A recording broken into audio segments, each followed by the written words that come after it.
بسم اللہ الرحمن الرحیم بسم اللہ الرحمن الرحیم آج ہم اپنا بک کی ریڈنگ شروع کریں گے اور اس کے بعد انالیسس کریں گے اس کے ٹیکسٹ پر، جو بک ہے عبدالستار کا foreign policy from 1947 to 2010۔ Abdul Sattar کا بک جو ہے وہ آپ کو پرووائڈ کر دیا گیا ہے۔ تو چیپٹر 9 سے ہم سٹارٹ کریں گے۔ ہمارا جو کورس ہے وہ ہے 1971 سے لے کر 2010 تک فارن پالیسی۔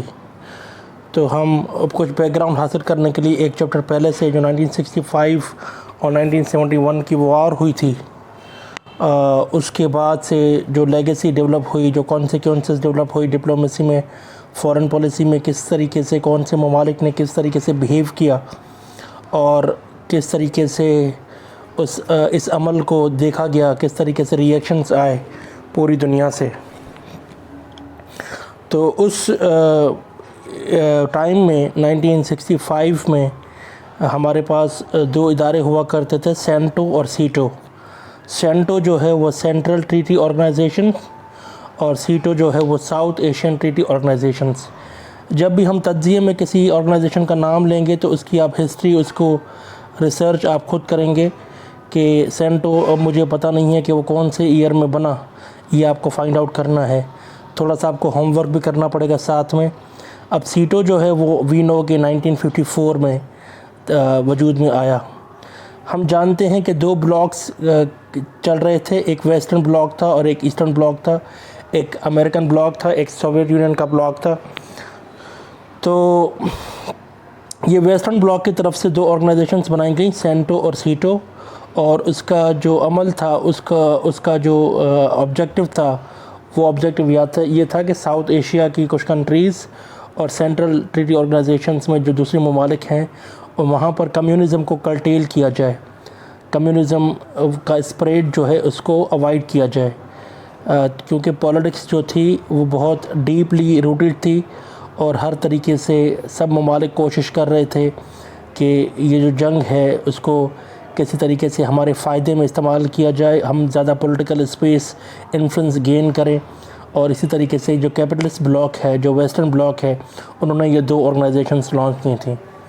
تو سب سے پہلا جو ریئیکشن آیا 1965 اور 1971 کی وار کا، اس میں یہ عبدالستار لکھتے ہیں کہ adverse relations with CENTO and SEATO, ہمارے بہت بدترین تعلقات ان کے ساتھ ہو گئے، ہمارے بہت زیادہ تعلقات خراب ہو گئے سینٹو اور سیٹو کے ساتھ۔ اس کی وجہ یہ تھی کہ these organisations disagreed that Pakistan was a victim but aggressor. جب بھی ایک جنگ ہوتی ہے تو جنگ میں ایک ہوتا ہے وکٹم، دوسرا ہوتا ہے ایگریسر۔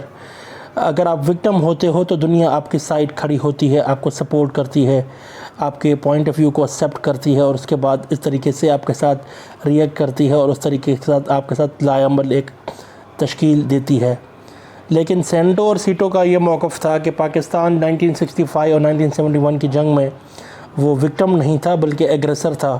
ایگریسر وہ ہوتا ہے ملک جو پہلے شروعات کرتا ہے، ایسکیلیشن کی طرف جنگ کو لے کر جاتا ہے، حالات خراب کرنے میں اس کا رول ہوتا ہے۔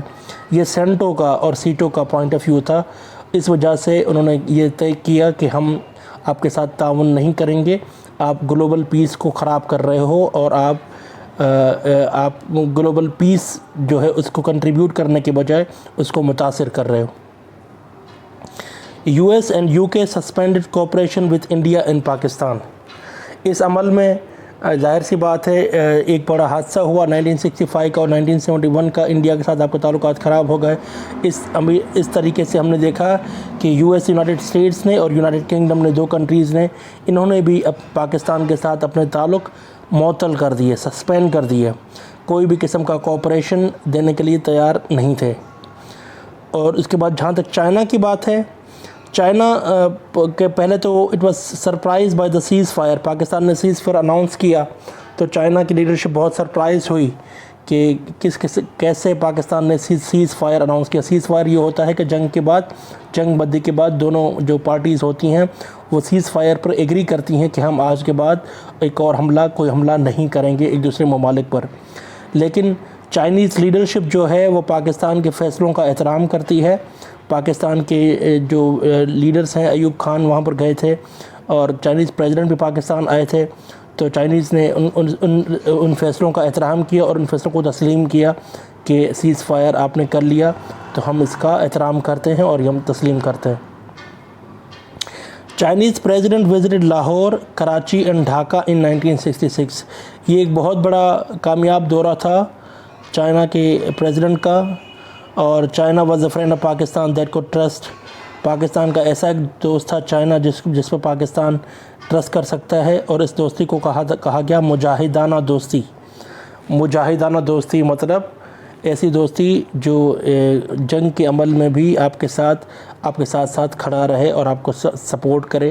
مجاہدانہ دوستی کا لقب دے دیا گیا پاکستان اور چائنا کی دوستی کو۔ یہ آپ دیکھیں نا کس قسم کی ویکیبلری استعمال ہوتی ہے، مجاہدانہ، مجاہد، اور جنگ کے نیریٹو کو آپ ایک زیادہ تقویت دیتے ہیں اور اس کو سپورٹ کرتے ہیں۔ اس دوستی کو امن کی دوستی کا بھی کہا جا سکتا تھا، لیکن ایک ویکیبلری، خاص قسم کی ویکیبلری جو پروموٹ کی جاتی ہے، اس کا ایک خاص قسم کا آبجیکٹیو ہوتا ہے کہ آپ کو وار فیئر کی طرف زیادہ بڑھنا ہے، جنگ کی باتیں زیادہ کرنی ہیں، تاکہ کیونکہ آپ سیکیورٹی اسٹیٹ ہو، سیکیورٹی اسٹیٹ اس قسم کی باتیں کرتا ہے۔ چائنا نے پاکستان کو ملٹری اسسٹنٹ دی، MiG ایئر کرافٹ جہاز دیے اور $60 ملین ڈیولپمنٹ اسسٹنٹ دی۔ تو پاکستان کے دو بڑے مسئلے تھے۔ پاکستان کو ایک تو اسٹریٹجک ایڈوانٹیج چاہیے تھا۔ اسٹریٹجک ایڈوانٹیج یہ ہے کہ آپ کو لاجسٹیکل سپورٹ چاہیے، آپ کو ویپنز چاہیے، آپ کو میزائلز چاہیے، آپ کو دوسرے ہتھیار چاہیے تاکہ آپ انڈیا کے ساتھ کمپیٹ کر سکیں۔ انڈیا ایک بہت بڑا تھریٹ تھا، اس کو ایکولائز کرنے کے لیے، اس کو نیوٹرلائز کرنے کے لیے، ڈیٹرنس کے لیے۔ ڈیٹرنس ہم نے لاسٹ ٹائم بھی ڈسکس کیا تھا۔ ڈیٹرنس کیا ہوتا ہے؟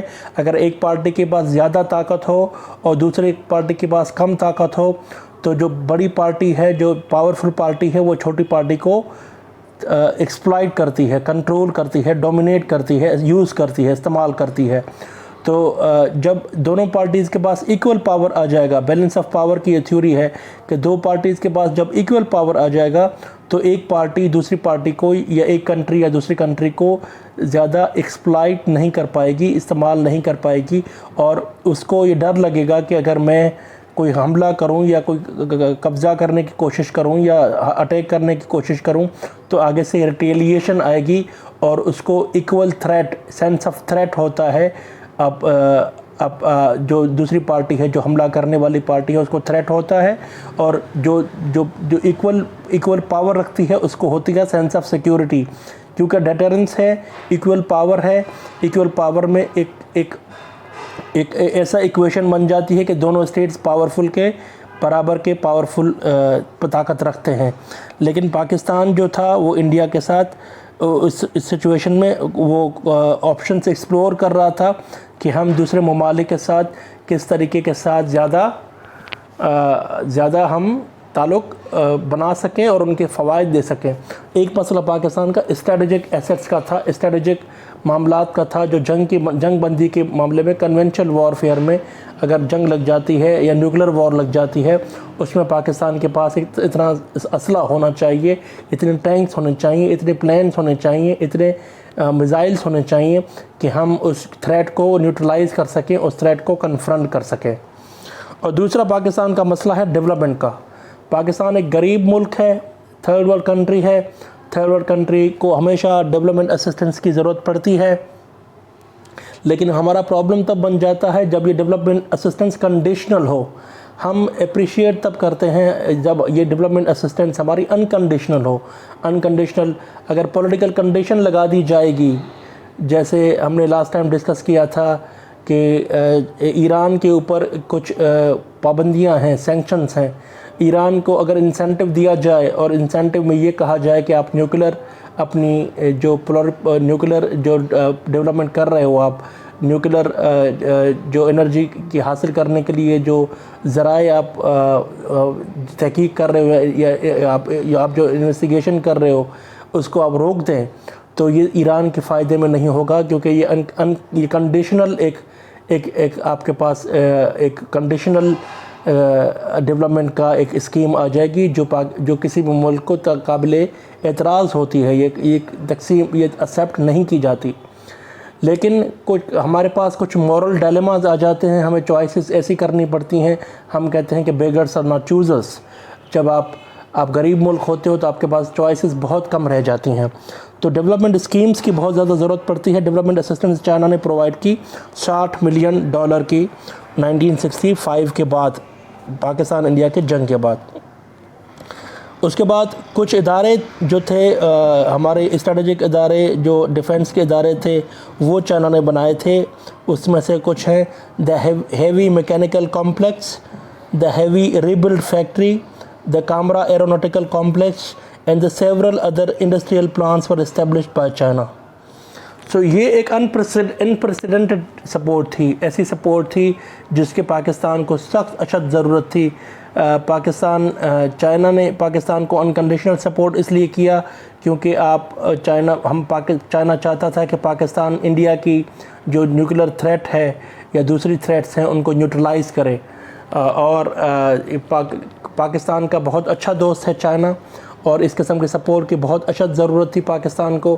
اس سے بہت زیادہ ہمیں فوائد حاصل ہوئے اسٹریٹجک. اب یہ سبجیکٹ جو ہے یہ میرا سبجیکٹ نہیں ہے کہ اسٹریٹجک ایڈوانٹیجز کون سے ہوئے. یہ جو کمپلیکسز بنے، یہ ہیوی مشینری کے کمپلیکسز بنے، اس میں پروڈکشن ہوتی ہوگی، ظاہر سی بات ہے پروڈکشن ہتھیاروں کی ہوتی ہوگی یا اسلحے کی ہوتی ہوگی، اور اس پروڈکشنز میں ہم نے کون سے فوائد حاصل کیے، اور وہ ہمارے لیے کس طرح سے ہیوی مشینری جو ہے، انجینئرنگ جو ہمارے پاس نئے جو ہمارے پاس ادارے بنے جو چائنا نے بنائے، اس سے ہمیں کیا فوائد حاصل ہوئے. یہ ایک بہت بڑا ڈیفیکلٹ، تھوڑا سا کمپلیکیٹ ٹیکنیکل سبجیکٹ ہے جس میں ہم دیکھیں گے کہ بہرحال چائنا نے انکنڈیشنل سپورٹ کیا. کراکرم ہائی وے بنایا چائنا نے، لنکنگ ٹو گلگت اینڈ کاشکور.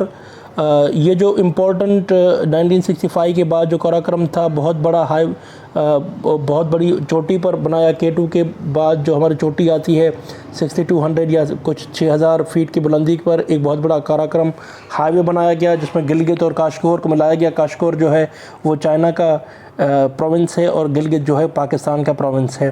اسی روٹ کو آج ہم نے استعمال کیا ہے. اسی روٹ کو ہم نے سی پک کا جو روٹ ہے وہ اسی روٹ کے ذریعے اب بننے والا ہے یا بن رہا ہے.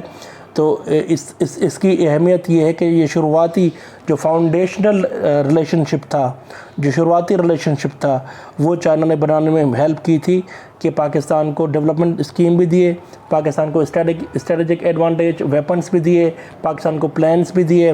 تو پاکستان کو ہر قسم کی سپورٹ جو بھی ضرورت تھی وہ چائنا نے پرووائڈ کی.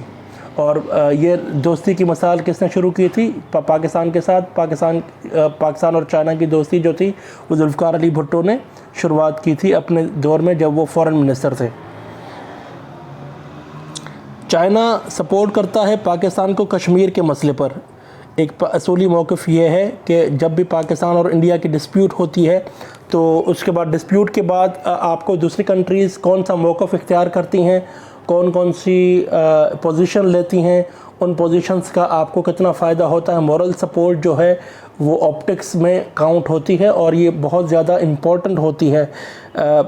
کشمیر کا مسئلہ جب بھی ہوا پاکستان اور انڈیا کے بیچ میں، جب بھی تناؤ کی سچویشن ہوئی اور یہ کنفلکٹ، پاکستان کی ایک اصولی موقف کیا ہے پاکستان کا؟ یہ ہے کہ Kashmir was never a part of India but it is an integral part of Pakistan. It has always been a part of Pakistan.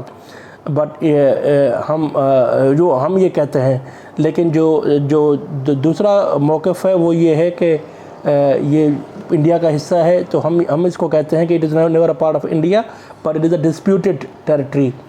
Disputed territory کا مطلب یہ ہے کہ جہاں پر ہمارا کلیم بھی ہے، آپ کا کلیم بھی ہے، اس پر آربیٹریشن کی ضرورت پڑ سکتی ہے، اس پہ ابھی فیصلہ ہونا باقی ہے.